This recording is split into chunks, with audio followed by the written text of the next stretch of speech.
Application numéro 2 sur les conducteurs ohmiques, diviseur de tension et montage potentiométrique. Nous avons ici deux conducteurs ohmiques R1 et R2 en série, branchés aux bornes d'un générateur de tension UPN. La tension électrique prise aux bornes de l'un des conducteurs ohmiques représente une partie de la tension aux bornes de l'ensemble ou aux bornes du générateur.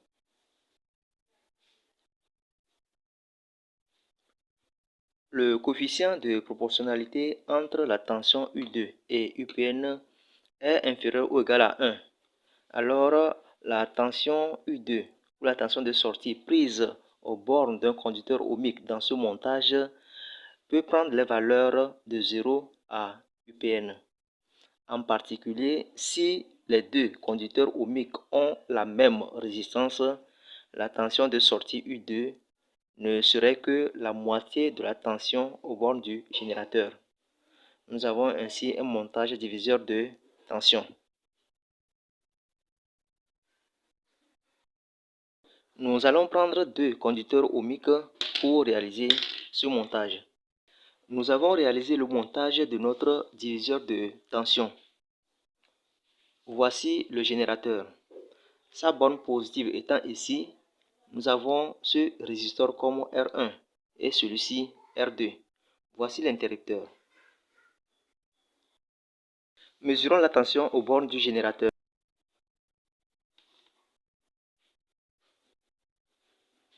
On trouve 13 volts.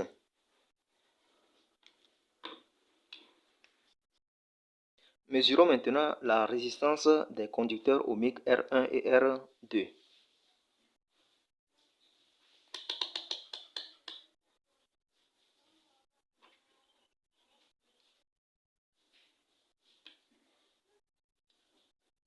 R1 me donne 2,15 kΩ.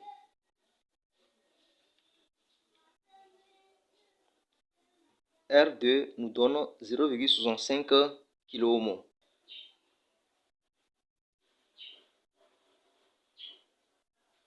Fermons le circuit et mesurons la tension aux bornes de R1 et de R2.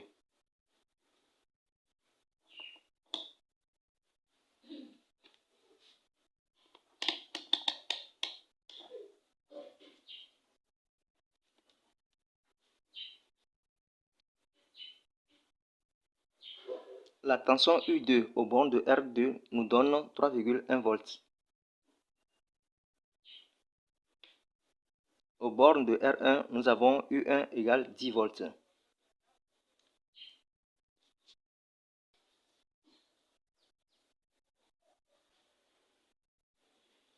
Avec ces mesures, vérifions cette relation du diviseur de tension.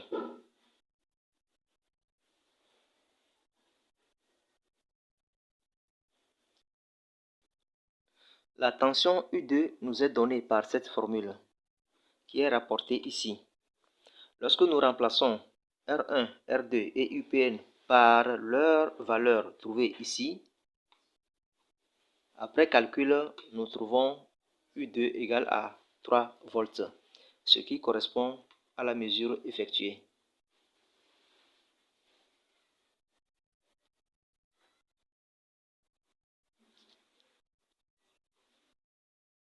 De même, au bord de la résistance R1, la tension U1 est donnée par cette formule.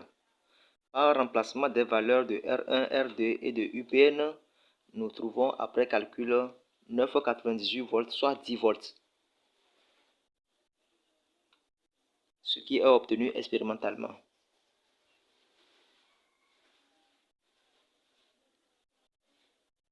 Nous allons reprendre ce montage diviseur de tension en prenant R1 égale à R2.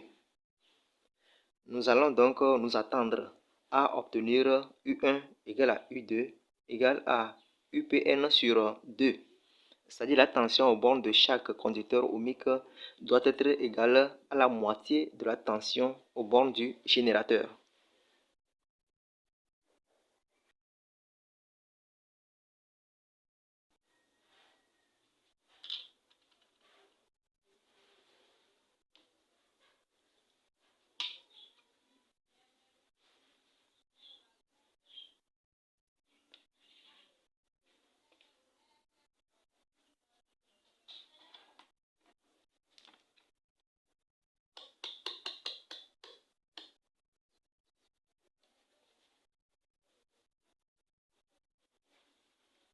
R1 nous donne 2,15 kOhm. R2 aussi nous donne 2,15 kOhm. Donc R1 égale à R2.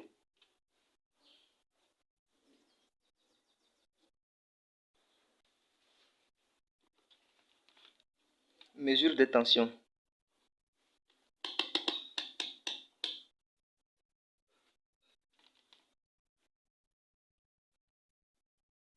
UPN nous donne 13 volts.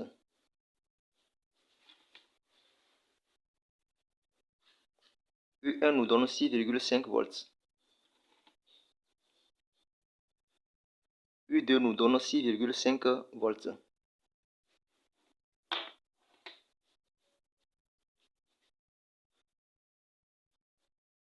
Notre théorie est donc confirmée. La tension au borne de chaque résistance est égale à la moitié de la tension du générateur ou de la tension au borne de l'ensemble des deux en série.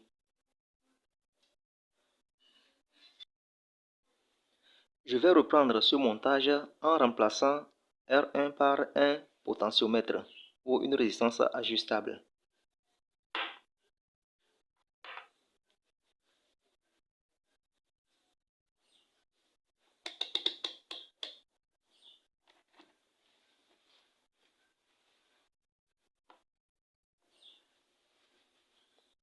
La résistance maximale de notre résistance ajustable ou de notre potentiomètre est de 92 kΩ.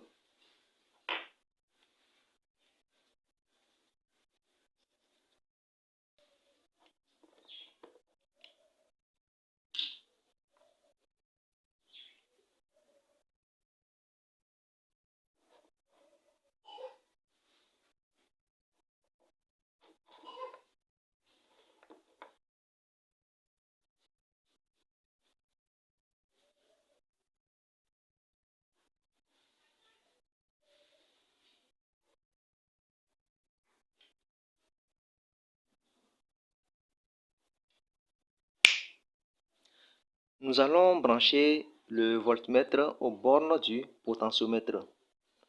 Nous allons ensuite tourner le curseur du potentiomètre pour observer l'évolution de la tension à ces bornes.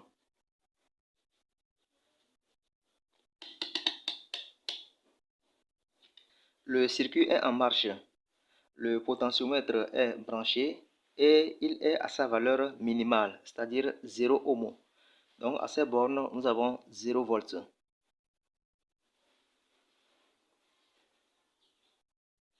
Je vais essayer de tourner le curseur du potentiomètre.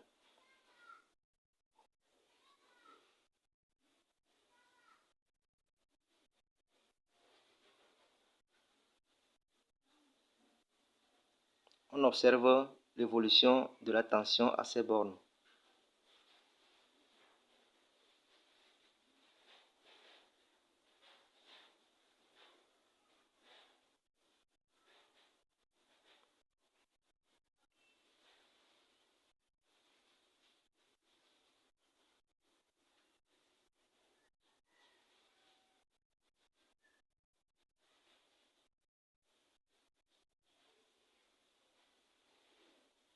Voilà, le potentiomètre est à sa valeur maximale et nous voyons que la tension à ces bornes est de 12,7 volts.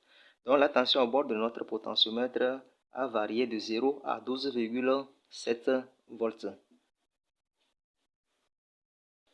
Quelle est l'explication de ce phénomène que nous venons d'observer? Dans ce montage, notre tension de sortie est U1, c'est-à-dire la tension au bord du potentiomètre. Voilà le schéma correspondant. Nous avons ici la formule de U1. Selon ce montage, le coefficient de proportionnalité entre U1 et UPN est compris entre 0 et 0,977. Nous déduisons donc la tension U1 comprise entre 0 et 12,7 volts.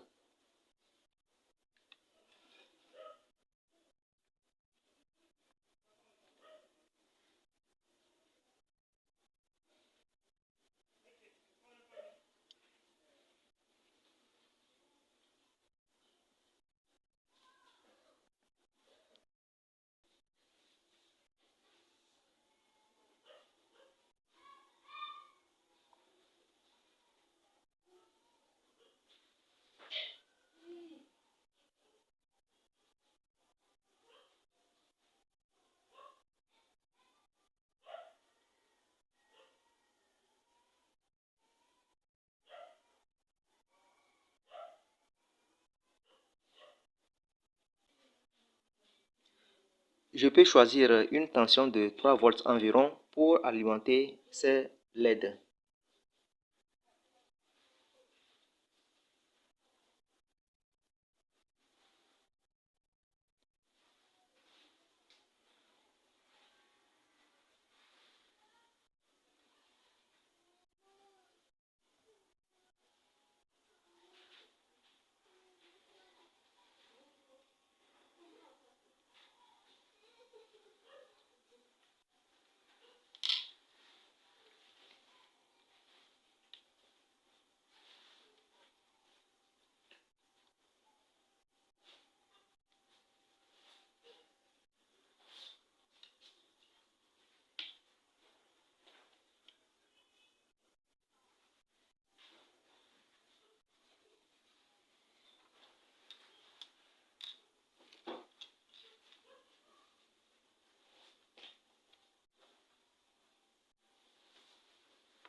Et la LED s'allume.